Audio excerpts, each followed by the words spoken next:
ಇಡೀ ರಾಜ್ಯದಲ್ಲಿ ಅಯೋಧ್ಯೆ ಸಂಬಂಧಪಟ್ಟಂತ ಪ್ರತಿಷ್ಠಾನಕ್ಕೆ ಸಂಬಂಧಪಟ್ಟಂತ ಕೆಲಸ ಕಾರ್ಯ ನಡೀತಾ ಇದೆ. ಪ್ರಧಾನಮಂತ್ರಿಗಳು ಹೇಳಿದ್ದಾರೆ, ಪ್ರತಿ ಮನೆಯಲ್ಲೂ ಜ್ಯೋತಿಯನ್ನ ಬೆಳಗಿ ಅನ್ನೋ ಮಾತನ್ನ ಹೇಳಿದ್ದಾರೆ.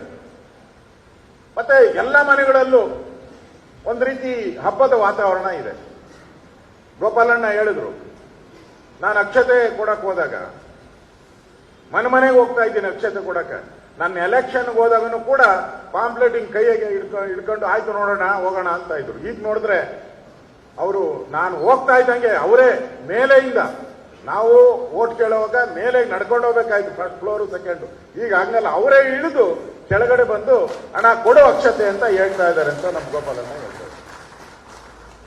ಜನಕ್ಕೆ ಎಷ್ಟು ಅವೇರ್ನೆಸ್.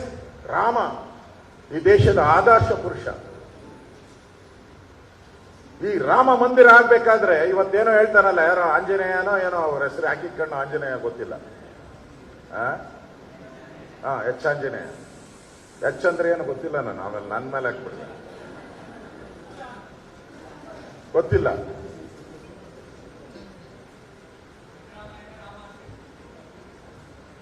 ಅವರು ಈ ರಾಮನ ಬಗ್ಗೆ ಏನೇನು ಹೇಳಿದ್ದಾರೆ ಅಂತ ನಿಮ್ಗೆಲ್ಲ ಗೊತ್ತಿದೆ. ಅದು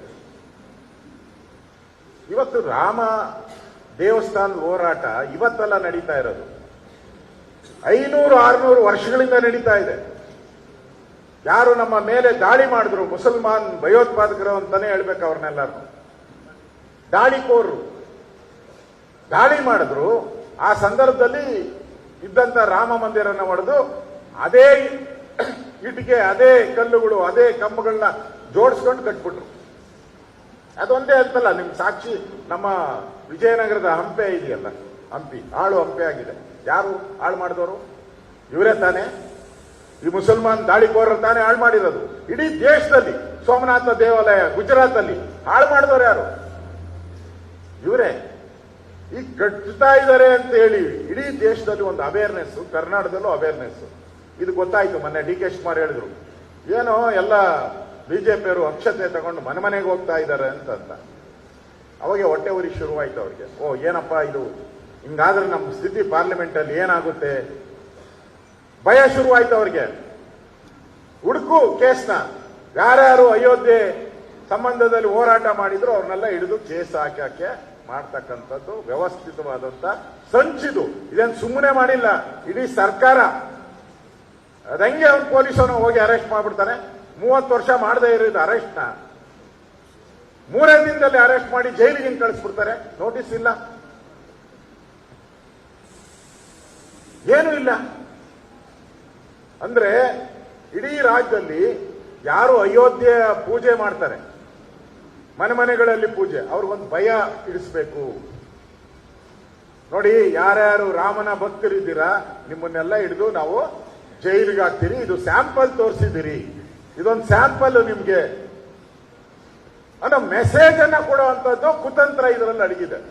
ಇಂಥ ನೀವು ಸಿದ್ದರಾಮಯ್ಯ ಬಂದ್ರೂ ರಾಮನ ಭಕ್ತರು ಯಾರು ಭಯ ಬೀಳಲ್ಲ. ಆಂಜನೇಯ ಇದಾನಲ್ಲ, ಗೊತ್ತಾ ಏನ್ ಮಾಡಿದಾನೆ ಆಂಜನೇಯ?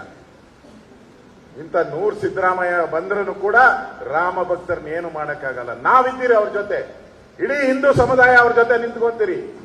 ನಾನು ಕೂಡ ನಾಳೆ ಹುಬ್ಳಿಗೆ ಹೋಗ್ತಾ ಇದ್ದೀನಿ, ಅವ್ರ ಮನೆಗೆ ಭೇಟಿ ಮಾಡ್ತೀನಿ, ಹೋರಾಟ ಮಾಡ್ತೀನಿ. ಇಡೀ ಕರ್ನಾಟಕದಲ್ಲಿ ಯಾವುದೇ ಮೂಲೆಯಲ್ಲಿ ಇರಲಿ, ಯಾರಾದರೂ ರಾಮ ಭಕ್ತರನ್ನ ಮುಟ್ಟಿದ್ರೆ ನಿಮ್ ಬಾಲನೆಲ್ಲ ಕಟ್ ಮಾಡೋದು ನಮ್ಗೆ ಗೊತ್ತಿದೆ ಚಂದಾಗಿ. ಹೆಂಗ್ ಕಟ್ ಮಾಡಬೇಕು ಅಂತ ನಾವು ಮಾಡ್ತೀವಿ. ಇಲ್ಲೂ ಮನೆ ನಾರಾಯಣ ಹೇಳ್ತಾ ಇದ್ದ, ಅಕ್ಷತೆ ಮನೆಗೆ ತಗೊಂಡೋದ್ರೆ ಪೊಲೀಸರು ಯಾಕ್ರಿ ಕೊಡ್ತೀರಾ ಅಂತ ಕೇಳಿದ್ರಂತೆ. ನಾಚೆ ಆಗಲ್ವಾ ಸರ್ಕಾರಕ್ಕೆ? ಅಕ್ಷತೆ ಕೊಡಕ್ಕೂ ನಿಮಗೆ, ರಾಮನ ಅಕ್ಷತೆ ಮಂತ್ರಾಕ್ಷತೆ ಕೊಡಕ್ಕೂ ನೀವು ಅಡೆತಡೆ ಮಾಡ್ತೀರಾ ಅಂದ್ರೆ ನೀವು ಯಾರ ಸರ್ಕಾರ? ನೀವು ಟಿಪ್ಪು ಸರ್ಕಾರನ ಇದು? ಮತಾಂಧ ಒಬ್ಬ ಟಿಪ್ಪು, ಆ ಸಂಸ್ಕೃತಿಯನ್ನ ಇಟ್ಕೊಂಡು ನೀವು ರಾಜ್ಯಭಾರ ಮಾಡ್ತಾ ಇದ್ದೀರಾ. ರಾಮ ಭಕ್ತರನ್ನ ಬಂಧಿಸಿ ನೀವು ಜೈಲಿಗೆ ಹಾಕಿದ್ದೀರಾ ಅಂದ್ರೆ ನಿಮ್ಗೆ ಯಾವ ಶಿಕ್ಷೆ ಆಗ್ತದೆ? ರಾವಣನಿಗೆ ಯಾವ ಶಿಕ್ಷೆ ಆಗ್ತದೋ ಅದೇ ಶಿಕ್ಷೆ ನಿಮಗೂ ಆಗ್ತದೆ. ರಾವಣನು ಅಧಿಕಾರ ಕಳ್ಕೊಂಡ, ನೀವು ಕಳ್ಕೊಂತೀರ. ರಾಮನ ತಂಟೆಗೆ ಬಂದ್ರೆ ನೀವು ಉಳಿಯಲ್ಲ. ಅದನ್ನು ಜ್ಞಾಪಕ ಇಟ್ಕೊಳ್ಳಿ ಅನ್ನೋ ಮಾತನ್ನ ನಾನು ಈ ಸಂದರ್ಭದಲ್ಲಿ ಸರ್ಕಾರಕ್ಕೆ